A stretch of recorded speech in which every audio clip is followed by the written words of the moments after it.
अस्सलाम वालेकुम dear students, friends and listeners. आज मैं आपके साथ कुछ MCQs डिस्कस करने लगी हूँ जो कि policy of containment, iron curtain और इस तरह के कॉन्सेप्ट्स पे मुश्तमिल होंगे।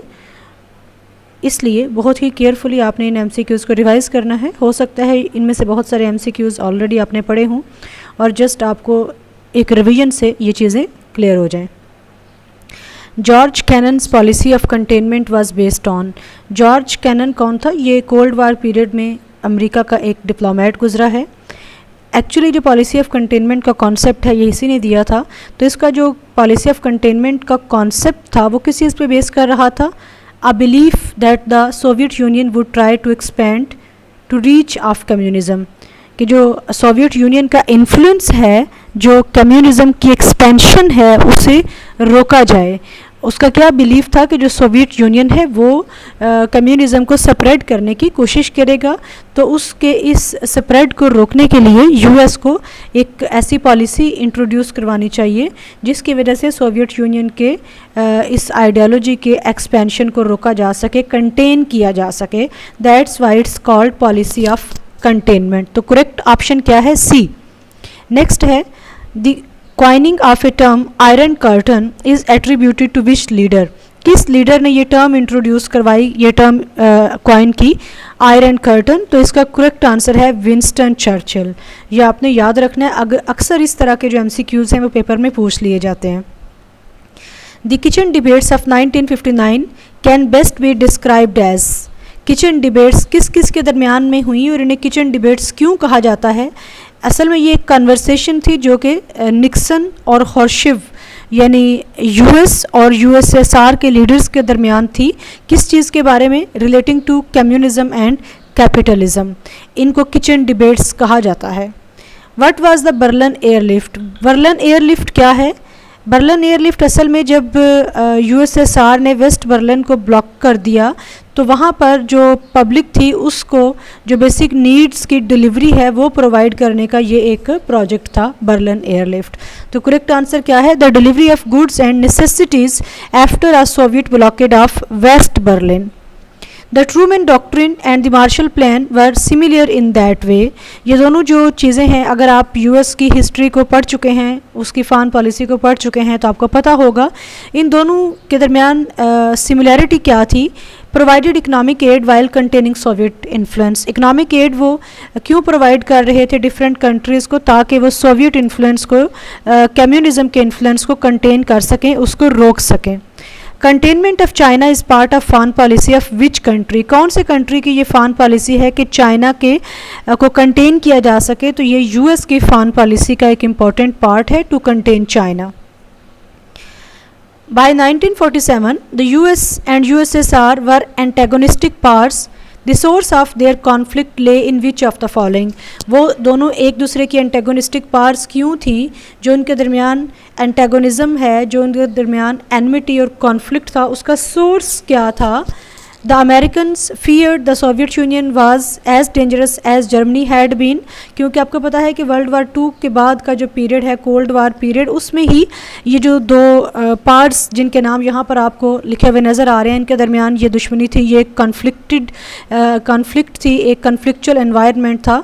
तो एक उसका रीज़न क्या है कि US को इस बात का खौफ था कि जो जिस तरह से जर्मनी का बिहेवियर रहा है उस तरीके से सोवियत यूनियन भी फ्यूचर में बिहेव कर सकता है। Each looked at the other with fear, और दोनों एक दूसरे के ऊपर शक व शुबे की नज़र से देखते थे। Ideological, political and economic differences. जी, तो ये तीनों रीजंस थी, इसलिए करेक्ट ऑप्शन क्या होगा? All of the above. At the Yalta conference the Americans, British and Russians.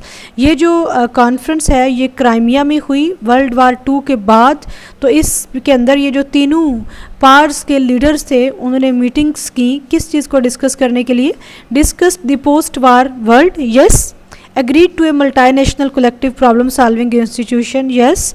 Discussed what to do with Poland, तो इसका भी ऑप्शन है, करेक्ट ऑप्शन है all of the above. What became known as the containment policy was written by, तो ये George cannon, अभी मैंने आपको एक्सप्लेन किया कि he was American diplomat.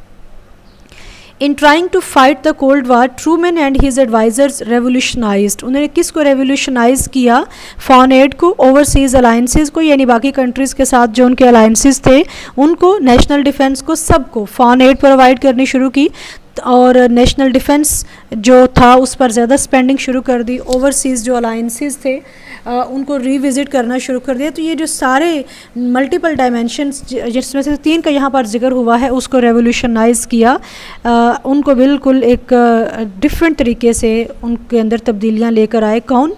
Harry Trueman और जो उसके एडवाइज़र्स थे। Historians generally agree that the cold war was inevitable, यानी ये नागुज़ीर थी, कोल्ड वार होनी ही होनी थी। Broad some stability to poorer countries in the form of aid, was the result of Soviet intransigence. तो इसका option none of the above आएगा क्योंकि इसमें से कोई एक भी ऐसी रीज़न नहीं है जिसको हिस्टोरियंस ये कह रहे हैं कि ये कोल्ड वार के पीरियड में ट्रू है। The main purpose of the Truman doctrine was, Truman doctrine का मेन पर्पज़ क्या था, सपोर्ट फ्रीडम फाइटर्स अब्रॉड, यानी बाकी जगहों पर तो फ्रीडम फाइटर्स को सपोर्ट करना, and contain communism by not letting it spread to other nations, और कम्युनिज्म को दूसरे कंट्रीज़ तक स्प्रेड होने से रोकना, और इसके लिए मार्शल प्लान और इस तरह की जो इकोनॉमिक पॉलिसीज़ हैं वो भी इंट्रोड्यूस करवाई गई। A major effect of the Marshall plan was, Marshall plan का मेजर इफेक्ट क्या था, strengthening of the economic relationship between the US and the western Europe, western Europe और यूएस के दरमियान जो इकोनॉमिक टाइज थे वो मजबूत हुए। That was a major impact of the Marshall plan. The National Security Act of 1947 accomplished all of the following except, यानी एक क्लास के अलावा बाकी तमाम जो ऑब्जेक्टिव्स थे वो नेशनल सिक्योरिटी एक्ट 1947 ने हासिल किए। It reorganize the military branches, ऐसा ही हुआ। It created the Central Intelligence Agency CIA, ये भी क्रिएट की गई। It created the National Security Council NSC, ये भी क्रिएट की गई। तो जो सी वाला ऑप्शन है ये काम नहीं हुआ।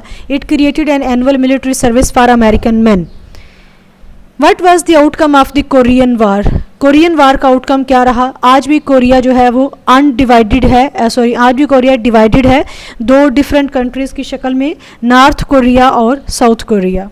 The National Security Council's 1950 document known as National Security Council 68 held that US must significantly increase its defence spending. पीछे भी हमने डिस्कस किया कि नेशनल सिक्योरिटी काउंसिल 1950 का डॉक्यूमेंट है, उसने क्या कहा कि US को अपनी डिफेंस स्पेंडिंग को इंक्रीज करना चाहिए। At the end of war American labour had never been more powerful, had organised to call strikes and other work stoppages, prospered. तो इसके ऑप्शन है ऑल ऑफ द अबव।